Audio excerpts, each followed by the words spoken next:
शिखर पर मिलेंगे। लेखक Zig Ziglar. See you at the top by Zig Ziglar. खंड 5 अध्याय 4 भाग 2।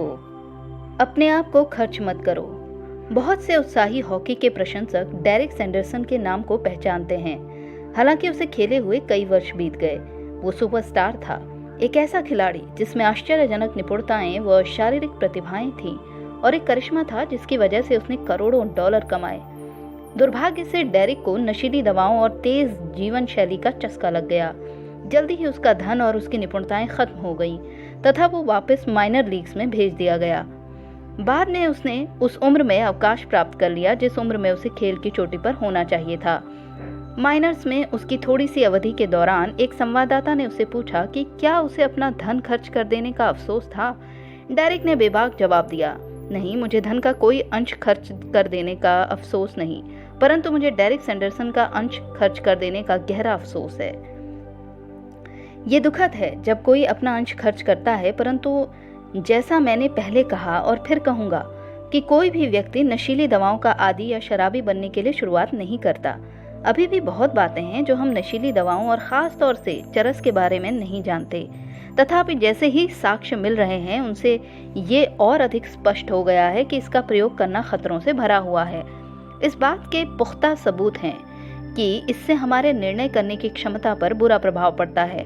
जन्मजात कमियों में बढ़ोतरी होती है, स्व जागरूकता कम होती है और यह अधिक सूझबूझ तथा भावात्मक परिपक्वता का भ्रम पैदा करती है। बहुत बार इसके प्रयोग करने वालों को लगा कि वे अधिक होशियार होते जा रहे थे, परंतु कोई नहीं हुआ। इसी तरह शराब भी कामेच्छा को खत्म कर देती है, दूरी का अनुमान लगाने की योग्यता को नुकसान पहुंचाती है और वस्तुतः कोशिकाओं को नष्ट करती है एवं इसके आदी हो चुके लोगों में विरक्ति पैदा करती है। कभी कभार किसी नौजवान को हो सकता है उसके वास्तविक दोस्त द्वारा जो चरस के प्रयोग के खतरों को समझता है चेतावनी दी जाती हो, परंतु इसके प्रयोग से आए बदलाव इतने सूक्ष्म व रहस्यमयी होते हैं कि प्रयोग करने वाले को कोई खतरा, दोष व बदलाव नहीं दिखते। वे मानते हैं कि नशा भरी सिगरेट पीना हानिकारक नहीं है, परंतु जैसे कि नील सोलोमन एमडी बताते हैं, ये धारणा उतनी ही ज्यादा फैली है जितनी कि ये गलत है। ये सच है कि हेरोइन की तुलना में नशीली सिगरेट पीना हानिकारक नहीं है, परंतु उसी तर्क के आधार पर तो अपना गला काटने के बजाय पैर काट देना भी ठीक है। बहुत से प्रयोग करने वाले ये कहते नहीं थकते कि ये उसकी अपनी जिंदगी है और अगर इससे किसी को नुकसान होता है तो वो कोई और नहीं बल्कि खुद उसे होता है। इससे अतिरिक्त इसमें मजा आता है और अब उसे गिरोह का सदस्य स्वीकार किया जाता है। भले ही ये सच हो, परंतु फिर भी नौजवानों का पंगु बन जाना और कभी कभी अपनी जिंदगी बर्बाद कर लेना देखकर दुख होता है। एक दुखद व्यक्तिगत अनुभव से तथापि मैं ये कह सकता हूँ कि शराबियों की तरह पॉट पीने वाले भी अक्सर अपने बजाय दूसरों को अधिक नुकसान पहुंचाते हैं और बर्बाद करते हैं। एक काफी उम्र के ब्रदर और उसकी पत्नी ने अपना सबसे छोटा बेटा, जो 25 वर्ष का होनहार नौजवान था, खो दिया जब उसे एक कार ने टक्कर मारी जिसे एक पॉट के नशे में धुत नौजवान चला रहा था, जिसकी कार की गति व दूरी के बारे में निर्णय गलत हो गया था। मृतक के माता पिता और उसे प्यार करने वालों का शोक अवर्णनीय था और इस त्रासदी के लिए जिम्मेदार लड़के का बार बार अपराध भाव उस परिवार के किसी भी परिचित के दुख को हल्का कर देने के लिए नाकाफी होगा। मेरी प्रार्थना है कि उन लोगों को जो पॉट के सेवन को हानिकारक नहीं मानते कभी किसी निर्दोष मृतक के परिवार के शोकग्रस्त सदस्य का सामना न करना पड़े। बहुत बार ऐसा होता है कि पॉट का सेवन किया हुआ व्यक्ति अधिक बहादुर हो जाता है और इसका और अधिक सेवन करने लगता है। अंततः उसे लत लग जाती है तथा वो और अधिक बड़े नशे की दिशा में चलने लगता है। विश्व के प्रमुख विद्वानों एवं स्वयं नशे के कट्टर आदी लोगों के अनुसार यही रास्ता है जिसे अधिकांश नशे के आदी लोग मानते हैं और अपनाते हैं। ऊपर की ओर चलने का समय। चरस के प्रयोग के बारे में एक मजेदार चीज है।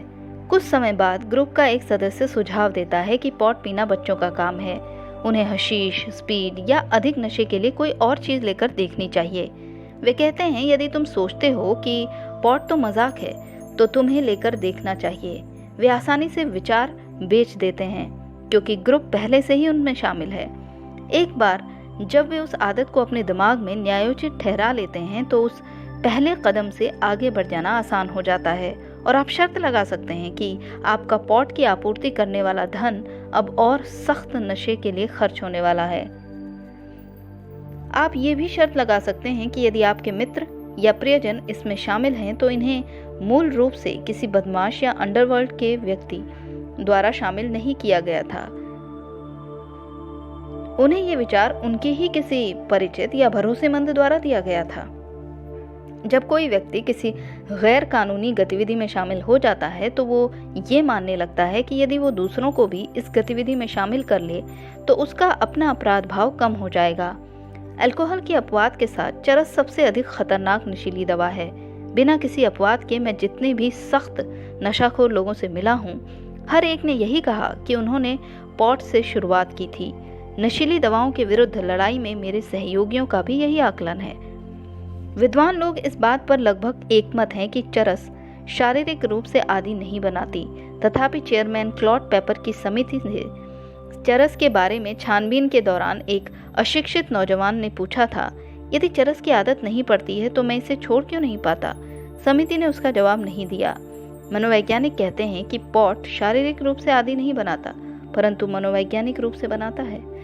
बच्चों के साथ ये शब्दों का खेल खेलना दुखद है, क्योंकि शारीरिक आदत के बजाय मानसिक आदत से छुटकारा दिलाना मुश्किल ही नहीं, बहुत मुश्किल है।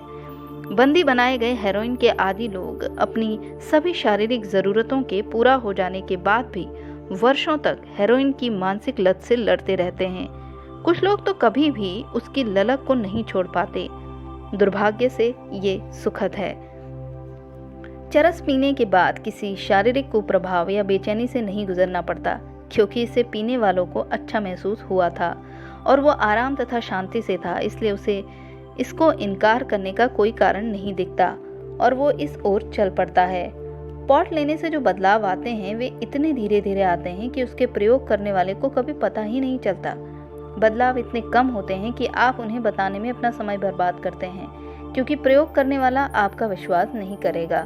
उससे रोज मिलने वाले लोगों को बदलाव का पता भी नहीं चलेगा। सामान्य रूप से कहा जाए तो उसका वो मित्र या रिश्तेदार जो उसे कई हफ्तों से नहीं मिला, सबसे पहले वही बदलाव को देख पाता है।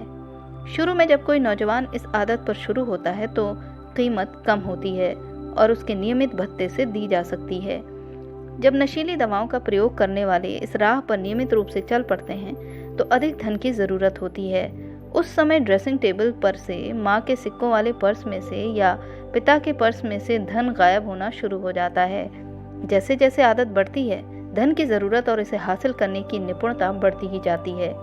व्यसन का भावी आदी और धन लेना शुरू करता है और घर की चीजें बेचना शुरू कर देता है। जैसे जैसे आदत बढ़ती है, वो आदी अपनी उन छोटी छोटी चुराई हुई चीजों को स्थानीय स्टोर पर ले जाता है। वो इन चुराई हुई चीजों को चोरी का माल खरीदने बेचने वाले के जरिए उनके असली बाजार मूल्य के लगभग 10 से 20% दाम पर बेच देता है।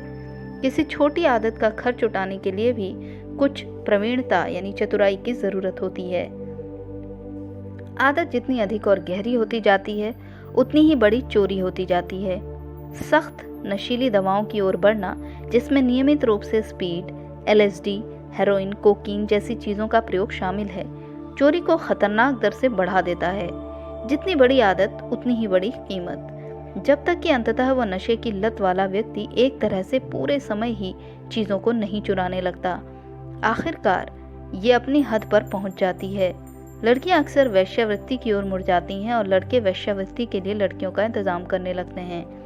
अगला कदम वो आता है जब उलझाव इतना ज्यादा हो जाता है कि व्यसन का लती उस खर्च को उठाने के लिए धन इकट्ठा नहीं कर पाता। उस समय गली का वो अच्छा लड़का या लड़की जो सिर्फ पॉट पीने से शुरू हुए थे, नशीली दवाओं के अनाधिकृत विक्रेता हो जाते हैं। इन बच्चों में से किसी ने भी कभी नहीं सोचा होगा कि ये मुमकिन था या उनके साथ कभी हो सकता था। जान से मार दिया जब वो सुखद यात्रा पर था। नशीली दवाओं के बारे में हमें 2 चीजें समझनी होंगी। पहली, ऐसा कोई तरीका नहीं है जिससे ये भविष्यवाणी की जा सके कि इन दवाओं के नशे के अंदर वो नशाखोर व्यक्ति क्या करेगा।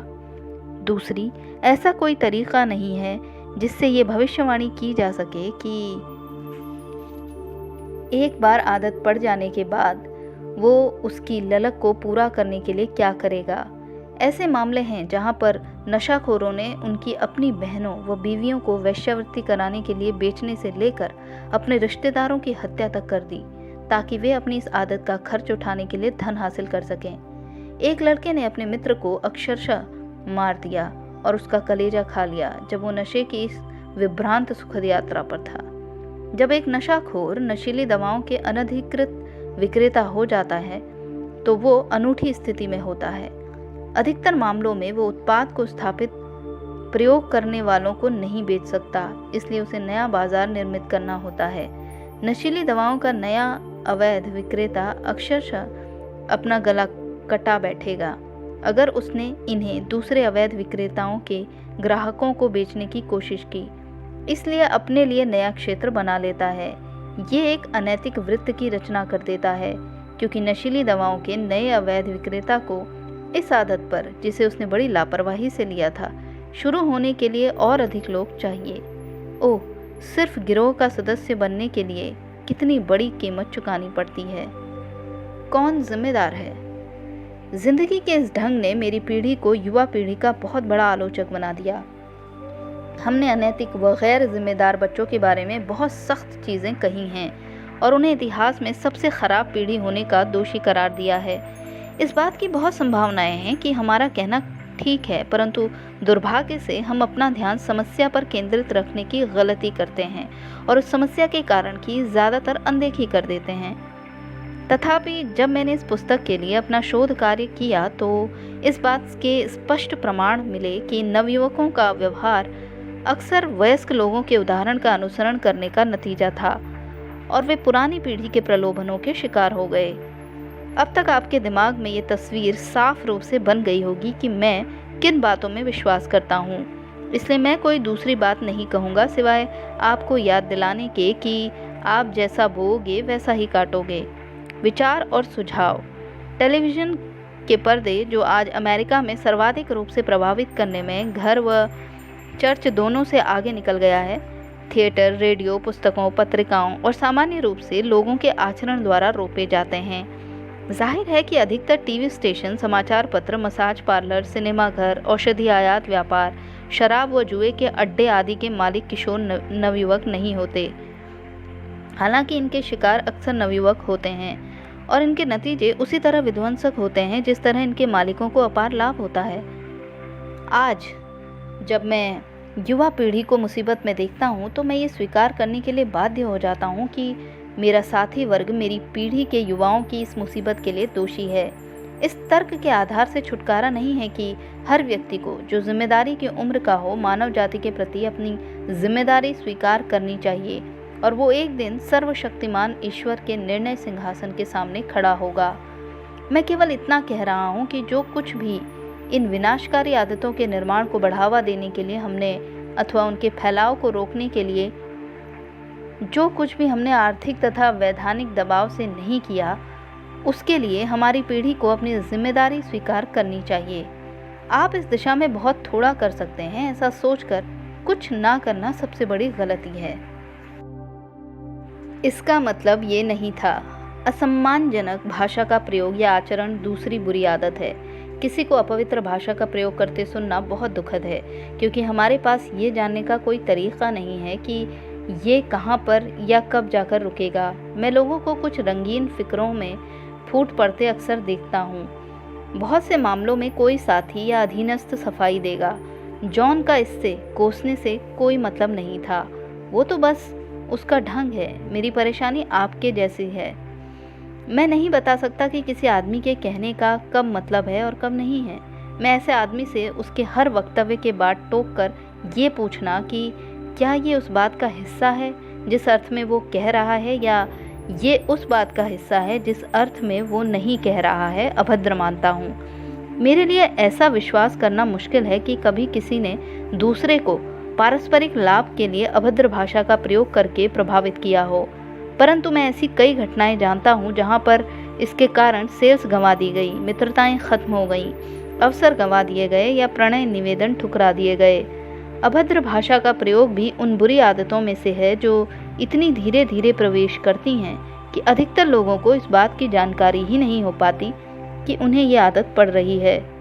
यहाँ तक कि बलात्कार भी अक्सर तेजी से बढ़ती हुई बुरी आदत का नतीजा है। डोरोथी हिक्स एमडी ने फ्लोरिडा में किए गए अध्ययनों के परिणाम के बारे में बताते हुए कहा है कि अधिकतर बलात्कारियों ने उसी ढंग से शुरुआत की थी। डॉक्टर हिक्स बताती हैं कि आदतन बलात्कार करने वाले के लिए बलात्कार हिंसा का काम है, काम वासना का नहीं। उस क्षण बलात्कारी औरत से घृणा करता है और उसकी आयु या बाहरी दिखावे की कम परवाह करता है तथा अक्सर उस महिला के बारे में कोई चीज़ याद नहीं रख पाता। फिर वो आगे कहती हैं कि बलात्कारी नर बिल्ली की तरह से शुरू करते हैं, फिर ये चुपचाप बेडरूम में घुसना शुरू करते हैं जहाँ पर वे महिलाओं को सोती हुई देखते हैं। फिर वे अहिंसक बलात्कार की ओर बढ़ते हैं जो आगे चलकर उन्हें हिंसक बलात्कार की ओर ले जाता है। आदतन झूठ बोलने वाला वो व्यक्ति जो देरी से आने का आदी है, स्वच्छंद संभोगी व्यक्ति वो जिसे अलार्म सुनाई नहीं देता और सोता रहता है, इन सब की शुरुआत इसी तरह होती है। शुरू में थोड़ी सी छूट जो उन्हें और अधिक और बड़ी छूट की ओर ले जाती है, जब तक कि अंततः ये आदतें उनके जीवन का ढंग न बन जाएं।